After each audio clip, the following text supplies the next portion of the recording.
I had the absolute worst boss imaginable. I'm talking next level toxic. Every single day, he'd boss junior employees around, forcing us to fetch him coffee, run personal errands, and then criticize everything we did. He especially loved targeting me. One night, we were working overtime. He loudly announced to everyone, "Hey, new guy, stop worrying about tomorrow's meeting and order some coffee for everyone. That's your real job here, right?" He literally made me serve coffee like his personal assistant. I was furious but held it together. Then, at a company karaoke night, he pushed things too far. He dragged me up to the stage, forced me into a duet in front of everyone, mocking my singing and humiliating me. As people laughed, I stood there, thinking, one day, I'll pay you back for this. Finally, my chance came.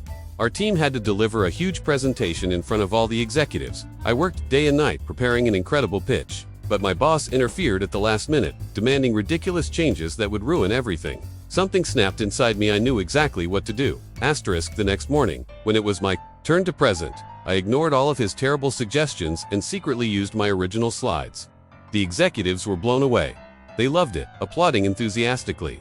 My boss jumped up in panic, yelling, "Wait, this isn't what we discussed." He tried throwing me under the bus, but I calmly looked him in the eyes and said, "Actually, this is the version you rejected because you said you knew better. So, everyone, do you prefer my boss's version or mine?" Silence fell over the room. The executives exchanged awkward glances. Finally, the senior VP turned to my boss and said coldly, "Maybe it's best if you step aside from this project." My boss turned bright red, humiliated. He stormed out without another word. He lost all credibility in front of the entire leadership team and eventually was forced off the project entirely. That day felt like the sweetest victory of my career. Never felt so good to stand up for myself. Now, every morning, as I sip my coffee at work, I smile knowing that karma was finally served. Trust me, never underestimate the power of patience and the perfect comeback. I genuinely thought I'd found my soulmate. At first, my boyfriend was the perfect guy. Sweet, supportive, caring. 3 years in, I was even imagining our wedding. But slowly, things started to feel off. He became distant, constantly busy, and started taking his phone everywhere, even to the shower. He always had some vague excuse. My gut screamed cheating, but my heart didn't want to listen. Then one day, he urgently asked me to lend him money. Quite a large sum. He claimed it was an emergency with his family's business. He even cried, promising he'd repay it quickly. I loved him, trusted him, so I handed it over without question. After he got the money, things got worse. He started avoiding my calls, rarely texted back. Finally, one weekend, when he claimed another business trip, I couldn't take it anymore. I secretly followed him. My heart shattered when I saw his car parked outside a fancy hotel. Then a woman appeared, hugging him tightly. They walked in, smiling like we used to. I felt physically sick, but managed to record everything. The next day, I searched his apartment. It got even worse. Bank statements showed my money had gone straight to her, and the big company he worked for, turns out he'd been unemployed for months. To her, he pretended to be a rich businessman. He was living a double life, deceiving us both. I immediately contacted the other woman, who was equally shocked. Furious, we decided to confront him together. When we walked into that cafe side by side, his face went ghostly pale. He tried playing innocent, calling it a misunderstanding, but quickly turned aggressive when we showed the proof. Videos, photos, financial records. His only defense? Shouting that we invaded his privacy. Pathetic. The other woman lost it, slapped him hard in front of everyone. The cafe went silent, all eyes locked on us. Calmly, I picked up my drink and poured it all over him, ruining his expensive suit. We didn't stop there. We both filed fraud charges for the stolen money. No forgiveness, no mercy. He lost everything, both relationships, his dignity, and now he faced criminal charges. To top it off, we told his family every ugly detail. Completely humiliated, his parents disowned him. Looking back, I learned the harshest lesson. Always trust actions, not words. Karma eventually catches up to everyone. And when it does, it hits hard. Honestly, seeing him finally face the consequences felt amazing. At first, my girlfriend seemed like an absolute angel. If I had a bad day, she'd secretly leave coffee and snacks at my doorstep. After a night out, she even dropped off hangover cures in the morning. I honestly thought I'd hit the jackpot. But after 6 months, things started getting weird. She suddenly became distant, barely replying to texts. She kept canceling weekend plans, always blaming family stuff. My gut was screaming something was wrong. One day, she asked me for $2,000, saying it was an emergency with her family. She even cried while asking, so I gave it to her immediately. Fast forward to my birthday. I suggested a weekend trip together. She said she had to attend a cousin's wedding out of town. But that weekend, my friend spotted her down a cafe, cozy with another guy. When I confronted her, she accused me of being paranoid. I had enough. The next time she said she had a workshop, I secretly followed her. Instead of going to work, she walked into a restaurant arm in arm with another guy. I snapped some pictures and confronted them when they left. She panicked, claiming he was just a coworker. But the guy looked confused, turned to her, and asked, "Wait, you told me you were single." Turns out, she lied to both of us. She broke down crying in public. I told her it was over, demanded my money back, and warned her I'd go legal if necessary. She sent the money the next day, along with a massive apology text, which I ignored. Turns out she ended up losing both guys and is now alone. Lesson learned: be careful who you trust. Folks, life hits hard, and karma hits harder. And honestly, I've never felt better. I never imagined the man I loved would become my worst enemy. Michael and I built our startup from nothing. Late nights coding side by side, celebrating every win as a team. When our company finally took off and I was hailed as the visionary, I made sure Michael shared the spotlight. Or so I thought. But a few months later, Michael grew distant. Secret phone calls in the other room, his laptop slamming shut when I walked in. Something was wrong. My heart pounded with dread.